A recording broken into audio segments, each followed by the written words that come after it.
Out of all the classes to select for your hero within the world of Warcraft, one of the more unique options is the Rogue. Tending to stick to the shadows and operate in secrecy, rogues are given a number of special abilities, including stealth, lockpicking, and poisons, to help them accomplish atypical goals within the game, or to accomplish goals from a different perspective. Playing a rogue in classic WoW is a whole new experience, and really helps contribute to that core principle of class identity. The class quests for rogues are also exceptionally unique and memorable, and today I want to dive into a few in particular. Specifically, a conspiracy that may or may not be going on, and a storyline that ends with you fleeing your own faction after becoming a scapegoat for espionage. These are the secrets of the Hidden Circle, and with all that being said, let's get right into it. The snowy mountains of Dun Morogh are the heart of dwarven civilization, a frigid environment that tests the mettle of new adventurers, but offers rest and warmth at the many hearths and hot forges hidden away from the cold. The city of Ironforge overlooks the valleys and hills, a bustling center for crafting and trade, and home to the royal Bronzebeard family. From your humble beginnings as a rogue in these lands, it's up to you to defend the kingdom, master your skills, and maybe turn a profit on the side. Our story today begins when you reach level 10, when you've likely already addressed many of the issues plaguing your starting zone, from the wild Frostmane trolls to dark iron spies, to even the politics of local ale brewing. In the central town of Karanos, the local rogue trainer sends you up the Great Slope to Ironforge to continue your training at the local Thieves Guild. Hulfden Blackbeard is your destination, a seasoned thief found in the basement of the nondescript guild headquarters. Before you even turn in the first quest, he has a few words that might cause you to stop and think for a minute. He grows fatter and more corrupt with each passing day. He be dirty, and I don't just mean he be needing a wash.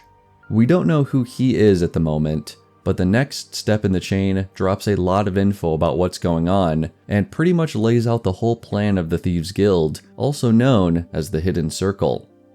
You see, the king be strip mining the quarry for ore and gems, more riches than any one dwarf should see in 10 lifetimes. Now we feels the king should be sharing some of that booty, but we don't want old Stinkbeard to know he's sharing, if you catch me drift. We need you to speak with Onin Machammer, over by Gnomeregan, and bring back a report. It's clear the Hidden Circle has no love for the Bronzebeard royalty, specifically for King Magni, who in their eyes is a bit overzealous and is hoarding the wealth of the kingdom for himself. This is of course just one perspective, and the guild could just be wanting to steal the riches for self-serving reasons, but the more we investigate, the more it seems like there might be something more sinister going on. Traveling west, to the smog-filled entrance of Gnomeregan, we find Onin, who looks suspiciously like a dark iron spy, or maybe an exile, hiding out on top of a landing platform. Here, he gives us a report on the shipments coming out of the mines. I see those monstrous armored steam tanks come by this post near every day. My contacts to the east tell me that the tank starts off at Ironforge, makes a pickup at the Golbalar quarry, stops over at Karanos to refuel, and then for some blasted reason, it takes the long way around past Gnomeregan before reaching Ironforge to drop off the shipment. That last part, about taking the long way round, is definitely the most suspicious. Picking up the ore, refueling at Karanos, or more likely the nearby tank depot, that makes sense, but when carrying a load of something as valuable as ore and gems, it seems more logical to head back to Ironforge, maybe right to the Royal Vault, not to take a detour past the most dangerous area of the map. I could understand stopping at Rumbleshot's outpost, as we do see another steam tank getting serviced nearby, or maybe to patrol near Brunal Village, a small hamlet under the Mountaineers' protection, but these would likely be occasional stops, not regular ones. The geography just doesn't add up, but I have a theory. It is possible that the ore pickups are a secondary, or maybe even secret, project in addition to a simple regional patrol. With trogs in the east, insane gnomes in the west, and ice trolls scattered around the zone, these tank routes might be advertised as a means of security, but are really being used to shuttle treasure into hidden coffers. We even see a wrecked steam tank near the road with a treasure chest, but that could easily just be a coincidence from a battle long ago. Senator Mayor Stonehallow, who has personally visited the quarry to get mining back on track, could be another piece of this operation, and even though there isn't any evidence to suggest ill intent, it's interesting to consider an ironic meaning for his quest, the public servant.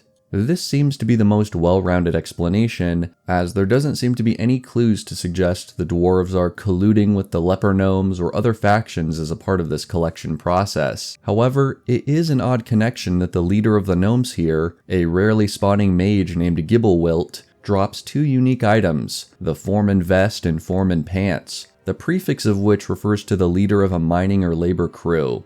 I'll have you make of that what you will. Anyway, after returning to Ironforge with Onun's report, which is sealed and doesn't give us any more info, Halfdan is surprised about the revelation of the long route taken by the tanks, handing you a nice blade of cunning as a reward, and hinting that you are now a junior member of the Hidden Circle. He promises to call upon you when the time is right for what he calls Phase 3. With Phase 1 being the discovery of the treasure and its path, Phase 2 is likely other preparations for some sort of heist, or sharing, of the riches that will happen in Phase 3. However, things get a little turned around before we can get to that point.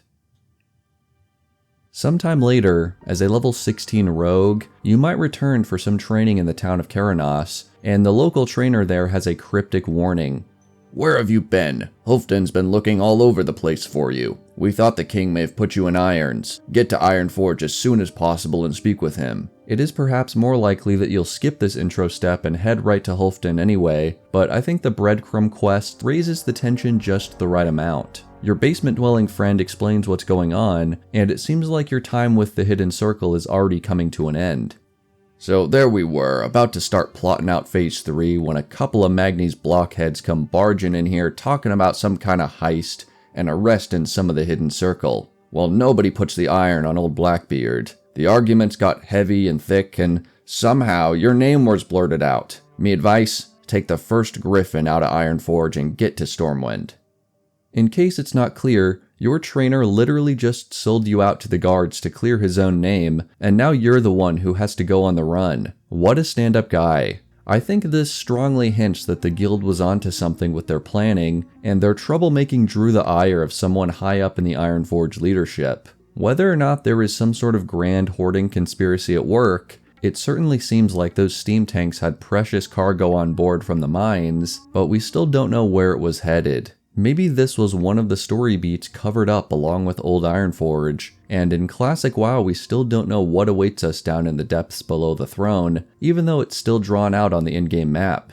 Luckily, on your way out of town the guards don't immediately jump you, but it's still time to leave Dwarven lands behind, at least while things cool down for a bit. And starting a new journey in the south has a few perks. For one, the goblin Renzik the Shiv sends you to the idyllic region of Red Ridge for more training, where you take up lockpicking with help from another dwarf named Lucius. Plus, this will open up a lot of quest opportunities as you approach level 20 and beyond, even if the Night Elf rogue here remains curiously silent about his forgotten quest. But that's a secret for another time.